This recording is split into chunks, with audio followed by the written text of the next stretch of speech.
आप सभी को मेरे इस चैनल पे बहुत बहुत स्वागत है दोस्तों। इससे पहले हम लोग ने एक प्रश्नावली को ख़त्म कर चुका है जो कि आपका था प्रश्नावली 1.1। आज हम लोग प्रश्नावली 1.2 को अच्छी तरह से समझते हुए आगे बढ़ेंगे। ठीक है, चलिए ठीक है, क्वेश्चन नंबर 1 की ओर चलते। बोल रहा है निम्नलिखित संख्याओं के अभाज्य गुणनखंडों के गुणनफल के रूप में व्यक्त कीजिए। चलिए ठीक है, हम लोग को सिर्फ अभाज्य गुणनखंड के गुणनफल के रूप में ही व्यक्त करने बोला, मतलब एलसीएम निकालने बोला और गुणनखंड में सिर्फ तोड़ देते जैसे आप लोग पहले ही सीखे थे।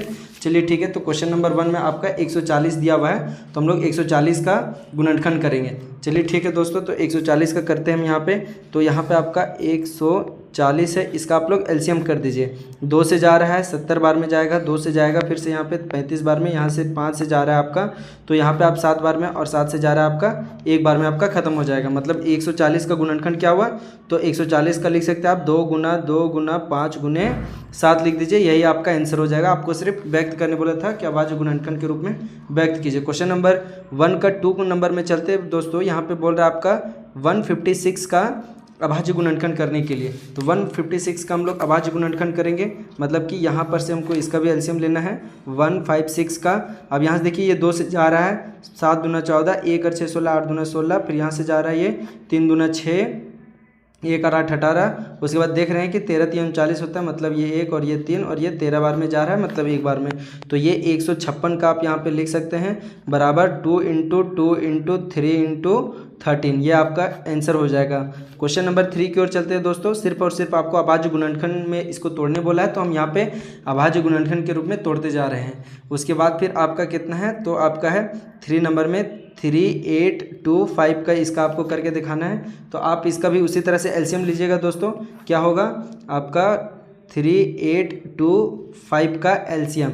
चलिए ठीक है, लेते जाते हैं। यहाँ पे आपका देख रहे हैं कि 5 और 2 7 और 8 15 और 3, ये 3 से चला जा रहा है, 3 × 3 3 दूना 6, और यहाँ पे आपका 2 1 7 21 और 5 3 15। फिर से देख रहे हैं ये फिर से 3 से चला जा रहा है, तो ये 3 से जाएगा, 3 चौके 12, और यहाँ पे आपका 3 दूना 6, और यहाँ से आपका 1 5 15, तो 5 3 15।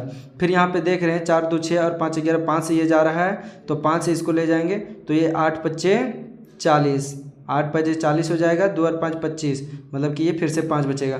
तो फिर से ये 5 से जा रहा है, वैसे भी 17 5 85 होता है, तो ये 17 बार में जाएगा, और 17 × 17, मतलब कि इसका हम लोग को लिखना है दोस्तों 3825 = 3 में, शुरू में 3 में लिए थे, उसके यहाँ पे 3 था दोस्तों, यहाँ पे 3 है, 3 × 3 × 5 × 5 × 17, यही आपका आंसर हो जाएगा।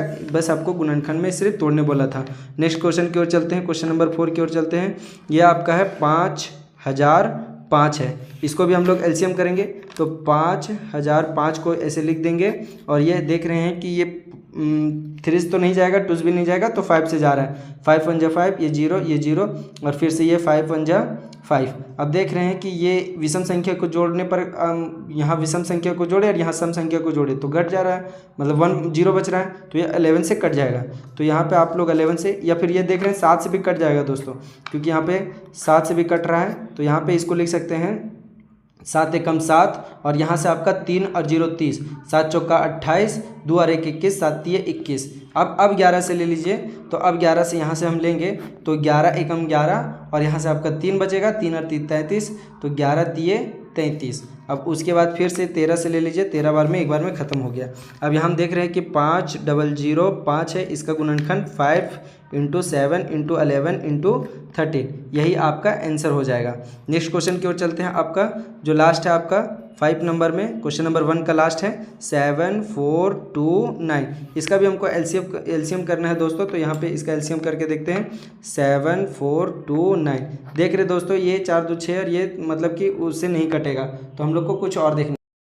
चलिए दोस्तों, तो ये मेरा 17 से जा रहा था, 17 से जाएगा, और ये जा रहा है आपका 19, उसके बाद फिर आपका आ रहा है 4 3 और 7। अब फिर 19 से लेंगे, तो 19 का पारा पढ़ते हैं, तो 19 दूना आपका 38 होता है, तो 19 दूना 38 हो जाएगा, और आपका फिर 5 बचेगा, 5 और 7 57, तो 19 तिया 57, मतलब 3 बार में, और 23 से ये आपका 1 बार में ख़त्म हो जाएगा। मतलब आप लिख सकते हैं 7429 का गुणनखंड में, तो 17 × 19 × 23, यही आपका आंसर हो जाएगा दोस्तों, गुणनखंड में हो गया है। चलिए अब क्वेश्चन नंबर 2 की ओर चलते हैं दोस्तों। आपको बोल रहा है कि पूर्णांकों के निम्नलिखित युग्मों को एचसीएफ और एलसीएम ज्ञात कीजिए तथा इसकी जांच कीजिए कि दो संख्याओं का गुणनफल बराबर एचसीएफ गुने एलसीएम है या नहीं। चलिए ठीक है, हम लोग सबसे पहले क्वेश्चन को हम लोग एचसीएफ और एलसीएम निकालेंगे, उसके बाद जो हम लोग को बोला है जांच करने फिर वो हम लोग जांच करेंगे। क्वेश्चन नंबर 2 का फर्स्ट में चलते हैं दोस्तों। आपको बोल रहा है 26 और 91 है, तो इसका आप लोग को एचसीएफ और एलसीएम दोनों निकालना है। ठीक है, तो इधर से निकालते हैं हम लोग। 26 का पहले निकालते हैं, 2 से जा रहा है 13 बार में जा रहा है, 13 एकम 13, और यहाँ पे हम लोग फिर 91 का भी लिखते हैं, तो 13 से 91 डायरेक्ट होता है, तो 7 बार में ये 13 और ये 13 से एक बार में होगा। मतलब कि आपको पहले गुणनखंड लिखेंगे 26 बराबर 2 गुने 13 हुआ, और यहाँ से आपको लिखना है 91 का हुआ है 7 गुने 13। अब देख रहे हैं कि यहाँ से हम एक बार एचसीएफ निकालते हैं और एक बार एलसीएम निकालते हैं, तो एचसीएफ वही होता है जो मेरा दोनों में मिलता है। तो देखिए दोनों में ये मिल रहा है, मेरा 13 है, ऊपर नीचे दोनों में मिल रहा है, तो 13 को लिख देंगे। और उसके बाद जब हम एलसीएम निकालते हैं तो एलसीएम इक्वल टू क्या करते हैं हम लोग, पहले एचसीएफ में जो आया उसको लिख लीजिए, और जो जो छूट गया उन लोग को भी एक बार लिख दीजिए। जैसे 2 छूट गया, 7 छूट गया, तो इन दोनों को भी हमको लिख देना है। अब सबको आपको गुना कर देना है, तो 13 से 91 और 91 दूना 182, कितना हुआ था 182।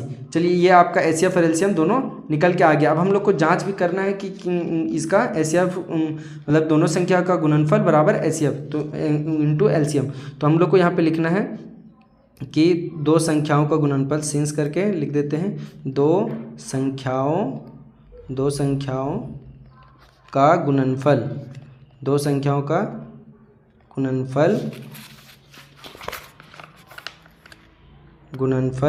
बराबर एलसीएम गुने एचसीएफ, ये दोनों का भी गुणन ये होता है। तो दोनों को गुना कर दीजिए आप, तो यहाँ पे लिखिएगा 26 गुने 91, और इधर बराबर को उधर भी लिख देना आपको 13 और 182 को। चलिए ठीक है दोस्तों, यहाँ पे हम क्या करते हैं कि इन दोनों को गुना करते हैं। तो यहाँ पे आपका था 91 और यहाँ पे था आपका 26। अब यहाँ से 6 कम 6 और 6 9 54, यहाँ से 2 1 कम, यहाँ से 2 1 कम 2, और यहाँ से 9 दूना 18। अब यहाँ से आप लिख दीजिए इन दोनों को, 6 का यहाँ पे 6, 4 और 2 6, और यहाँ 8 5 13 का 3, हाथ में 1 और यहाँ पे 1 2 हो जाएगा।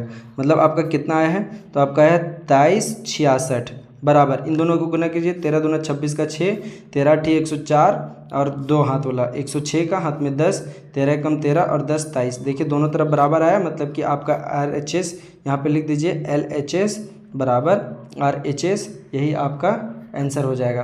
क्वेश्चन नंबर अब 2 नंबर में चलते हैं दोस्तों। 2 का 2 में आपका दिया हुआ है 510 और 92 का दिया हुआ है। तो हम यहाँ से दोनों का पहले गुणनखंड कर लेंगे दोस्तों, एचसीएफ और एलसीएम दोनों निकालना है इसीलिए। तो यहाँ से लिख दीजिए, यहाँ से आपका देखिए ये 2 बार में जा रहा है, तो ये 2 दूना 4, और यहाँ से 1 और 11 हो गया 10, और यहाँ से 1 बच गया 11 से, तो यहाँ पे भी 5 दूना 10। अब यहाँ से देखिए ये देख रहे हैं कि अब 3 का पहाड़ा से चल जा रहा है, क्योंकि यहाँ पे 5 5 10 और 2 12 हो रहा है, तो यहाँ पे 3 का पहाड़ा से ले लेंगे। तो यहाँ पे 8 3 24 1 5 15, तो 5 5 3 15। अब यहाँ से देखिए 5 बार में जा रहा है, तो ये कितना बार में 17 5 85 होता है। तो ये मेरा एक गुणनखंड आ गया दोस्तों। अब इधर हम लोग करते हैं 92 का करते हैं, तो 92 का करेंगे 2 से करेंगे, तो ये आपका 46 बार में जा रहा है। फिर 2 से करेंगे तो ये आपका 23 बार में जा रहा है। 23 अपने एक प्राइम नंबर होता है, तो वो आप किसी से नहीं करता, मतलब वो 23 एकम 23 जाएगा। अब यहाँ देखिए हम लोग को लिखना है 510 बराबर क्या क्या है, तो 2 गुने 3 गुने 5 गुने 17, 5 गुने 17। अब इधर मेरा क्या आया था 92 का, तो इधर आया था 2 गुने 23। तो आप देखिए दोनों में क्या मिल रहा है, तो ये मिल रहा है, तो एचसीएफ मेरा यही हो जाएगा। तो यहाँ एचसीएफ बराबर आपको लिखना है तो 2 होगा, और एलसीएम बराबर आपको लिखना है, तो यहाँ पे एगो 2 को लिख लेते हैं। उसके बाद जो जो नहीं मिला आपको सबको लिख देना है। तो यहाँ पे देखिए ये भी 2 नहीं मिला, ये 3 भी नहीं मिला, तो सबको लिख दीजिए 3 गुने 5 गुने 17 गुने 23, ये सभी को आपको गुना कर देना है। चलिए ठीक है, तो यहाँ पर अभी हम गुना करते हैं इन सभी को। तो यहाँ से देखिए 2 दूना 4, 2 दूना 4, 4 तिया 12, 12 पच्चे 60 और 17 पच्चे 85, 17 102, मतलब कि आपका 102 और 1 0 था, इसको 23 से गुना कर दीजिए सिर्फ। तो यहाँ पे आपका हो जाएगा 3 दूना 6 और 17 102। चलिए ठीक है, अब यहाँ से गुना कर देते हैं। 0 का 0, यहाँ पे 0 का नहीं गुना करते, लास्ट में लगा देंगे। 23 दूना डायरेक्ट, 23 दूना 46 का 6, हाथ में रहा 4 तो 46 पूरा लिख देना है। और यहाँ से 23 से कम 23, एक 0 लास्ट में बैठा दिए तो वो रहा सही, मतलब कि 23 46 0। ये आपका क्या है, अब यहाँ पे हमको प्रूफ करने बोला है तो यहाँ लिखेंगे दोनों संख्याओं का गुणनफल, लिखेंगे दोनों संख्याओं का गुणनफल। अब दोनों संख्याओं का गुणनफल देखते हैं दोस्तों कितना है। तो दोनों संख्याओं का गुणनफल क्या होना चाहिए, एचसीएफ और एलसीएम का गुना का बराबर होना चाहिए, मतलब एलसीएम गुने एचसीएफ दोनों का गुना करने पर बराबर होना चाहिए। किसी भी आगे पीछे आप लिख सकते हैं, एचसीएफ 3 को गुना 5 से करे या 5 को गुना 3 से करे, दोनों बात बराबर ही होता है। तो यहाँ पे देखिए दोनों संख्या आपका क्या क्या दिया हुआ था, तो 510 दिया हुआ था और यहाँ पे था आपका 92 था। और यहाँ पे देखिए आपका एचसीएफ और एलसीएम कितना है, तो एचसीएफ आपका 2 आया है और आपका जो एलसीएम आया था वो 23 46 0 इतना आया था। चलिए ठीक है दोस्तों, अब इन दोनों को गुना कर देते हैं। सबसे पहले इसी को कर देते हैं, यहाँ से 0 हो जाएगा, 6 दूने 12 हो जाएगा, 4 दूना 8 और एक हाथ वाला 9 हो जाएगा, 3 दूना यहाँ पर से 6 हो जाएगा, 2 दूना यहाँ पे 4 हो जाएगा। देखिए और इन लोग दोनों को भी इधर से गुना कर देते हैं, तो 51 है, 51 दूना डायरेक्ट करते हैं, एक 0 लास्ट में रहेगा, 51 दूना 102 का 2 हाथ में रहेगा आपका 10, और 51 को गुना करेंगे 9 से तो आपका 459 आता है। तो 459 और हाथ में था 10 तो 469 हो जाएगा, 469। देखिए दोनों बराबर आ गया, तो यहाँ लिख दीजिए LHS बराबर RHS, और ये आपका क्वेश्चन नंबर 2 प्रूफ हो जाएगा दोस्तों। यहाँ पर प्रूफ्ड भी आप लिख सकते हैं, कोई दिक्कत नहीं है। चलिए ठीक है, अब क्वेश्चन नंबर 3 की ओर चलते हैं दोस्तों। क्या बोलता है प्रश्न संख्या 3, मतलब 2 का 3 नंबर में चलते हैं। यहाँ देखिए दोस्तों आपका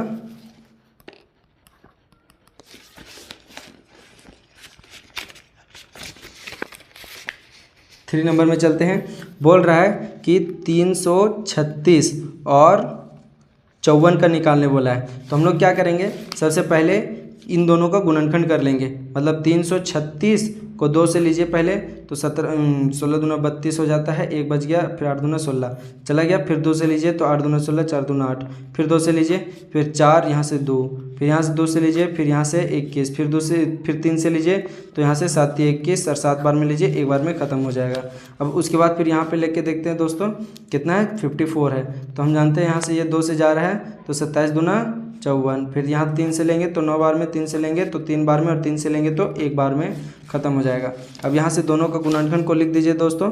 336 हुआ तो इसका क्या है, 2 गुना 2 गुना 2 गुना 4 बार आया था तो 4 बार हो गया, यहाँ से 3 था, 1 बार 7 था। अब यहाँ से आपको लिखना है 54 का लिखना है, तो 54 का आपका क्या क्या है, 2 गुने 3 गुने 3 गुने 3 इतना है। अब सभी को देख रहे हैं दोस्तों कि यहाँ पे एचसीएफ और एलसीएम निकालते हैं, तो एचसीएफ बराबर आपका क्या हो जाएगा, तो दोनों में सिर्फ देख रहे हैं यहाँ पे मेरा 3 मिला है और यहाँ पे देख रहे हैं मेरा तो सिर्फ 2 मिला है। तो ये दोनों को गुना कर दीजिए, मतलब 2 1 मिला है और 1 3 मिला है, 3 दूना 6 हो जाएगा।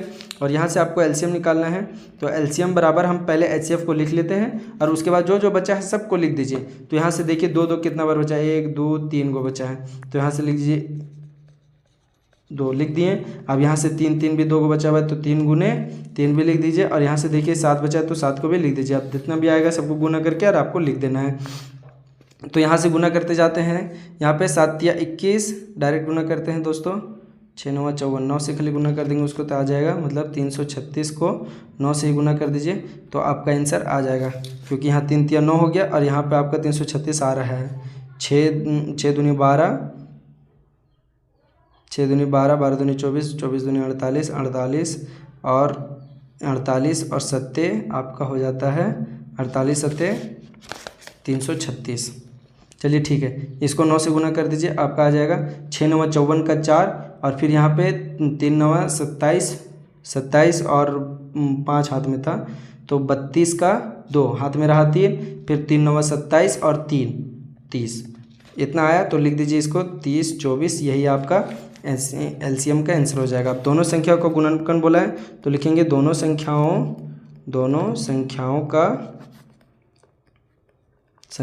का गुणनफल बराबर एचसीएफ गुने एलसीएम। एलसीएम। देखिए दोनों को संख्या को लिख दीजिए 336 गुने 54। अब यहाँ बराबर आपका क्या हो जाएगा, तो 6 गुने 30 24 जो था उसी को लिख दिए। अब दोनों गुना कर दीजिए, इसको गुना करते हैं 6 चौके 24 का 4। फिर यहाँ देखिए 6 दूना 12 और 2 14, 14 पूरा पूरी लिख देना पड़ेगा। अब यहाँ देखिए 6 तिया 18, इतना ही इधर भी आएगा गुना करके, इसको लिख देते हैं। यहाँ पे आएगा आपका LHS और यहाँ बराबर हो गया आपका RHS, मतलब कि इसको भी आप प्रूफ्ड लिख सकते हैं, ये भी आपका सत्यापित हो गया है। चलिए ठीक है दोस्तों, अब हम लोग क्वेश्चन नंबर 3 की ओर चलते हैं। बोल रहा है प्रश्न, अभाज्य गुणनखंडन विधि द्वारा निम्नलिखित पूर्णांकों के HCF और LCM ज्ञात कीजिए। चलिए ठीक है, अब हम लोग इसका HCF और LCM ज्ञात करना। पहला आपका जो नंबर है वो आपका है 12, 15 और 21 का निकालना है। चलिए ठीक है दोस्तों, तो अब हम लोग क्वेश्चन नंबर 3 का फर्स्ट नंबर का हल करते हैं। तो वो क्या है, आपका क्वेश्चन में क्या दिया हुआ था 12, 15 और 21 का अभाज्य गुणनखंड विधि द्वारा आपको इसका HCF और LCM दोनों निकालना है। तो हम यहाँ से क्या करेंगे, सबसे पहले 12 का LCM करते हैं। तो यहाँ से 12 का आप कीजिएगा तो 2 और फिर से यहाँ कीजिएगा तो 6, तो यहाँ से आपका 3 बार में और ये 3 एक खत्म हो जाएगा। उसके बाद 15 का कीजिए दोस्तों, तो 15 का देख रहे 3 और 5 15, 3 5 15 डायरेक्ट होता है। और 21 का डायरेक्ट भी आप लिख सकते हैं, 21 का होता है 3 7 21 होता है, तो डायरेक्ट आप इसको भी लिख सकते थे। अब तीनों को जो आया उसको लिख दीजिए। 12 का क्या है 2 गुना 3, तो उसको लिख देना है। 15 का क्या है तो आपका आया है 3 गुने 5, तो 3 गुने 5 लिख देना है। और आपका 21 का आया है 3 गुने 7 आया है। चलिए ठीक है दोस्तों, अब हम HCF में क्या देखते थे, HCF में देखते थे कि जो तीनों में मिलता हो। तो देखिए तीनों में हमको देख रहे हैं कि 3 मिल रहा है। 3 ऐसी संख्या है जो तीनों में कॉमन है, तो हम लोग हाईएस्ट कॉमन फैक्टर में लिखेंगे 3 को। और LCM में लिखना हम लोग को, तो LCM में देखिए जो मिला उसको एक बार लिख देते थे और जो नहीं मिला उन लोग को भी एक बार। तो 2 नहीं मिला तो इन लोग को भी लिख देना आपको। एगो 5 भी नहीं मिला और एगो 7 आपको नहीं मिला, तो इसको भी लिख देना आप। चलिए सबको गुना कर दीजिए, तो 5 7 35, 35 दूना 70 और 70 दूना 140, 140 14 3 42, 400, मतलब कि इतना आया आप लोग का। तो अब यहाँ पे आपको क्या करना है, यही आपका आंसर हो गया है। अब हम लोग चलते हैं नेक्स्ट क्वेश्चन की ओर, जो कि आपका क्वेश्चन नंबर 3 का जो 2 नंबर में था। तो यहाँ पे आपका क्वेश्चन नंबर 3 का 2 नंबर में चलते हैं। 2 नंबर में चलते हैं, क्या आपका संख्या, तो आपका संख्या है 17, 23 और 29 है। 17, 23 और 29। चलिए ठीक है, इसका भी लेते हैं। देखिए ये सारा प्राइम नंबर है, तो इन लोग का गुणनखंड भी नहीं होगा। मतलब 17 का लिखेंगे तो डायरेक्ट लिखेंगे 17 गुना 1, तो सभी का गुणन छुपा रहता है। 23 का लिखेंगे तो 23 का भी आप लिखिएगा तो 23 गुना 1। उसके बाद फिर 29 भी तो प्राइम नंबर है, अभाज्य गुणनखंड है, मतलब अभाज्य नंबर है, तो इसका भी कोई गुणनखंड नहीं होगा। तो इसका भी हम डायरेक्ट क्या रख देंगे, वही चीज़ रख देंगे, मतलब कि 29 गुना 1 ही लिख देंगे। अब देखिए इसका HCF निकालना है, तो HCF इक्वल टू क्या लिखते हैं, तो जो तीनों कुछ नहीं मिल रहा है, तो एक तो सब में गुना में रहता है ना, तो एक तो सब में मिल रहा है, तो HCF किसी का कुछ नहीं मिलता है तो 1 लिखते हैं। लेकिन LCM क्या करेंगे, तो तीनों को हमको गुना करना पड़ेगा, तो तीनों गुना में लिख देते हैं 17 गुना में 23 और गुना में 29। अब देखिए सबको गुना कीजिएगा तो आपका आएगा 11, 33, 9, इतना आएगा। यही आपका क्या हो जाएगा आंसर, HCF और LCM यही दोनों आंसर हो जाएगा।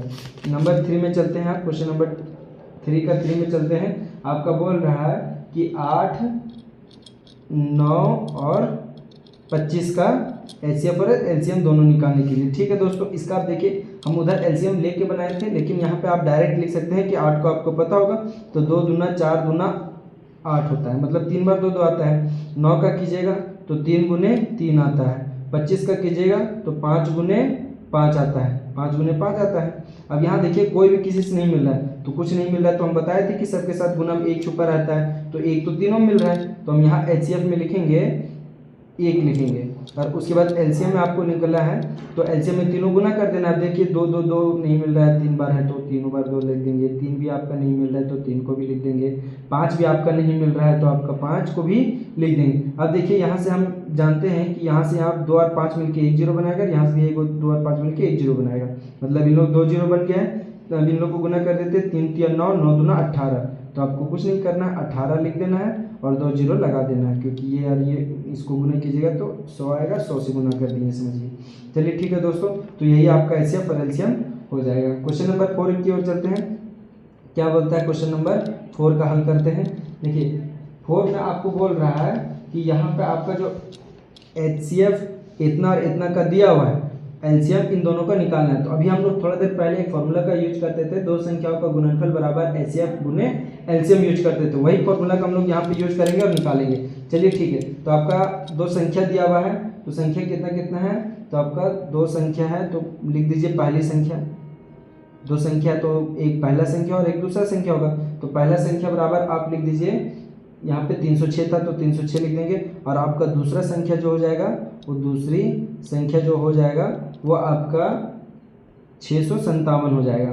अब देखिए आपका साथ में एचसीएफ भी दिया हुआ था, तो आप एचसीएफ बराबर लिख दीजिएगा यहाँ पे 9। अब हमारे पास फॉर्मूला क्या था, तो चूंकि दोनों संख्याओं का गुणनफल, आपको एलसीएम इसमें निकालना, आप लिख सकते हैं क्वेश्चन मार्क इसका दे सकते हैं, दोनों संख्याओं का गुणनफल, दोनों संख्याओं का गुणनफल बराबर क्या होता है, एचसीएफ गुने एलसीएम, एचसीएफ गुने एलसीएम, यही होता है।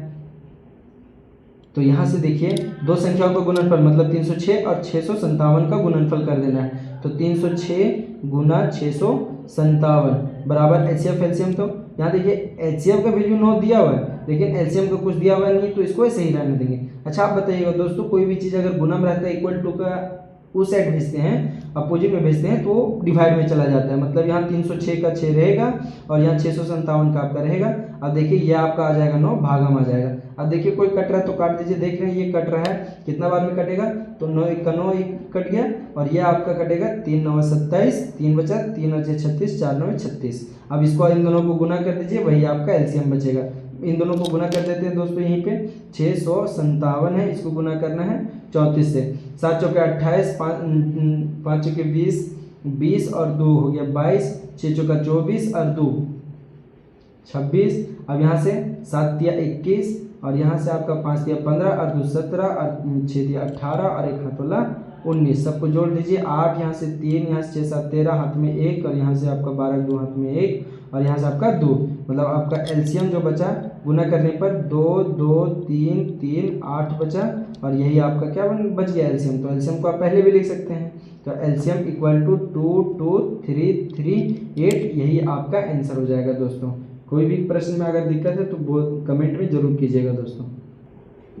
चलिए ठीक है दोस्तों, अब चलते हैं हम लोग क्वेश्चन नंबर 5 की ओर। बोल रहा है कि जांच कीजिए कि क्या किसी प्राकृत संख्या n के लिए संख्या 6 का पावर n अंक 0 पर समाप्त हो सकती है। चलिए ठीक है, ये हम लोग को कुछ मतलब कि थियोरेटिकल पार्ट दे दिया, इसको हम लोग कुछ इसका कुछ लिख दिए हैं, इसी तरह से आप लोग को भी लिखना है, इसको समझना है आप लोग को। देखिए कभी भी जीरो बनाने के लिए, एक जीरो बनाने के लिए हमको कम से कम 1 2 गुने 5 का आवश्यकता होती है। तो यहाँ पे जब हम देख रहे हैं कि जब भी हम लोग 10 को आप देखिएगा कि किसी का अंत में जीरो है, तो उसका अगर गुणनखंड करेंगे तो कम से कम 1 2 गुना 5 तो आता ही है। जैसे 10 का कीजिएगा 2 गुने 5, 100 का कीजिएगा तो 2 गुने 2 गुने 5 गुने 5, 2 जीरो था तो 2 2 और 2 5 मिला उसमें। तो यहाँ पे देखिए आपका 6 है, 6 का पावर कितना भी दीजिए तो मतलब 6 ही गुना में लिखाएगा, और देख रहे हैं 6 का अगर गुणनखंड कर रहे हैं तो उसमें क्या आ रहा है, 2 गुना 3 आ रहा है, मतलब उसमें 5 तो है ही नहीं, 2 तो है लेकिन 5 नहीं है, मतलब उसमें जीरो बनने का कोई संभावना नहीं है। इसीलिए हम यहाँ पे लिख दिए, यहाँ 6 का गुणनखंड 2 गुने 3 है, अतः 6 का पावर n कितना भी मतलब 6 को गुना में लिख दीजिए, करने पर कभी भी अंत में शून्य नहीं होगा। बस आपको यही चीज़ें को आपको लिख देना है दोस्तों। अब चलते हैं क्वेश्चन नंबर 6 की ओर। क्वेश्चन नंबर 6 में आपको बोला जा रहा है कि संख्याएं, यहाँ पे बोला व्याख्या कीजिए कि इतना और इतना भाज्य संख्याएं क्यों हैं। चलिए ठीक है, भाज्य संख्या हम लोग किसको कहते हैं दोस्तों, मतलब कि वो किसी भी गुना करके बना हुआ रहता है। जैसे कि मान लीजिए हम बोले 10, तो 10 किससे बन के गुना हुआ है, तो मतलब कि वो 2 गुने 5 से गुना होकर बना है, तो वो भाज्य संख्या, मतलब वो 2 से भी कट रहा है और 5 से भी कट रहा है। इसीलिए हम लोग क्या करेंगे, इसको भी देखते हैं कि ये 2 को गुना कम से कम 2 को संख्या से तो गुना होकर बना है कि नहीं। जैसे 1 तो सब में रहता है गुना, 1 को छोड़ करके 1 को लगा दीजिएगा तो 3 हो जाएगा, लेकिन 1 को छोड़ करके वो 2 संख्याओं से गुना होकर बना है कि नहीं, वो आपको चेक करना है। चलिए ठीक है, आपका प्रश्न में जो था उसको लिखते हैं। यहाँ पे लिखा हुआ था 7 गुना 11 गुना 13 और यहाँ पे प्लस में 13 था। चलिए ठीक है, देख रहे हैं दोनों जगह 13 13 है, 13 कॉमन निकाल दें। अब यहाँ आपका बचेगा 17, यहाँ गुना में 11 था तो रहेगा प्लस का प्लस, और यहाँ पे आपका देखिए कुछ नहीं तो 1 बचा। अब यहाँ से देखिए 13 का 13 रहेगा, 17 को 11 से गुना कीजिएगा तो कितना आएगा, और उसमें फिर एक जोड़ भी देना है, तो 17 एकम 17 और एक यहाँ से जोड़िएगा तो एक 18 हो जाएगा, और यहाँ 17 एकम 17 और एक हाथ वाला 18। तो ये आपका गुना में बच गया। तो देखिए ये दो संख्या कम से कम 2 संख्या से मिलकर बना, आप देख रहे हैं कि ये 2 से भी कट जाएगा, ये 2 से भी कट जाएगा।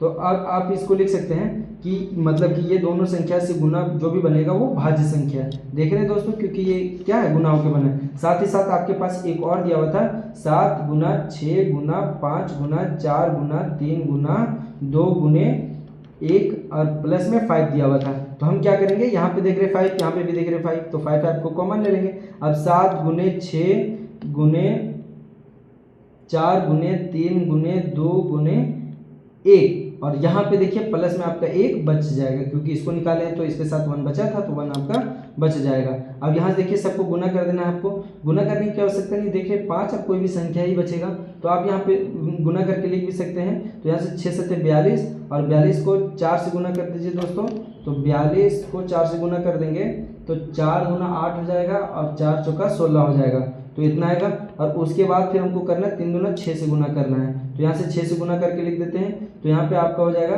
8 छक 48 का 8, फिर 6 छक 36 और 4 40, 6 कम 6 और 4 10, मतलब 1008 हो जाएगा दोस्तों। यहाँ पे लिखना है 1008, और प्लस 1 में था आपका बचा रहेगा।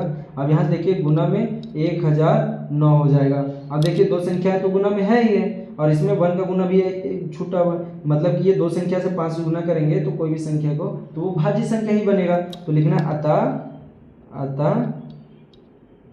अतः 7 गुने 11 गुने 13 प्लस 13 कॉमा 7 गुने 6 गुने 5 गुने 4 गुने 3 गुने 2 गुने 1 प्लस 5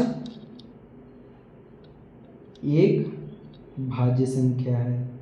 यही आप लोग को लिख देना है दोस्तों, भाज्य संख्या है। चलिए क्वेश्चन नंबर लास्ट जो हमारा इस एक्सरसाइज का है उसको अब हम लोग देखते हैं। क्वेश्चन नंबर 7 बोल रहा है, यहाँ पे प्रश्न आपको बोल रहा है कि किसी खेल के मैदान के चारों ओर एक वृत्ताकार पथ है, मतलब गोल सा कोई पथ है, उसमें इस मैदान का एक चक्कर लगाने में सोनिया को 18 मिनट लगते हैं, जबकि इसी मैदान का एक चक्कर लगाने में रवि को 12 मिनट लगते हैं। मान लीजिए वे दोनों एक ही स्थान और एक ही समय से चलना प्रारंभ करके एक ही दिशा में चलते हैं, तो कितने समय के बाद वे पुनः प्रारंभिक स्थान पर मिलेंगे। चलिए ठीक है, एक जो क्वेश्चन बोला उसी को हम लोग पहले फिगर बना लेते हैं। तो आपका रवि और सोनिया थी वो एक वृत्ताकार पथ पे मैदान में दौड़ रहे, मतलब उसके बाद फिर जो सोनिया है सोनिया को 18 मिनट लगता है, सोनिया को 18 मिनट लगता है दोस्तों,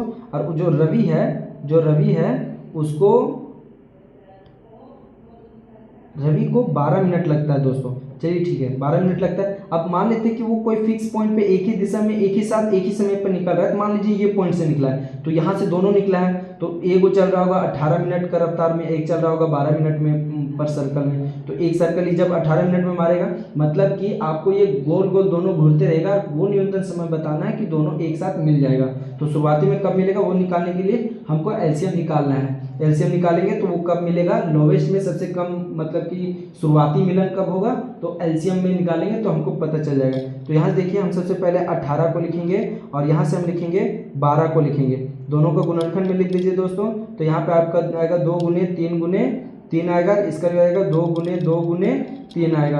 अब यहाँ से हम देख रहे हैं कि यहाँ से आपका एचसीएफ में कॉमन वाला मिलाते हैं, और यहाँ से ये भी आपका कॉमन में मिल जाता है। चलिए ठीक है, एचसीएफ नहीं पूछा, लेकिन एचसीएफ को लिख दीजिए 2 गुने 3, और ये आपका 6 हो जाएगा, क्योंकि हमको एलसीएम निकालने के लिए थोड़ा सा एचसीएफ को जरूरत पड़ता है। तो यहाँ से हम 6 को लिख देंगे, और यहाँ जो नहीं बचा है उसको भी, जो बच गया उसको भी लिख देंगे। तो यहाँ पे आपका कितना हो जाएगा, 3 दूना 6, 6 6 36, मतलब कि आपका 36 मिनट। तो दोनों एक साथ 36 मिनट पर मिलेंगे। कितने समय में मिलेंगे, तो 36 मिनट के बाद मिलेंगे। मिलेंगे। बस आपका यही पे आंसर हो जाएगा दोस्तों। आप लोग कमेंट करके ज़रूर बताइएगा ये वीडियो आप लोग को कैसा लगा, और चैनल को लाइक सब्सक्राइब जरूर कीजिएगा, और हमारे इस वीडियो को सपोर्ट आप लोग को बहुत ज़रूरत है दोस्तों, तो सपोर्ट जरूर कीजिएगा। और नेक्स्ट वीडियो में आप लोग को प्रश्नावली 1.3 संपूर्ण कराएंगे। चलिए ठीक है दोस्तों, आज के लिए यहीं तक, धन्यवाद।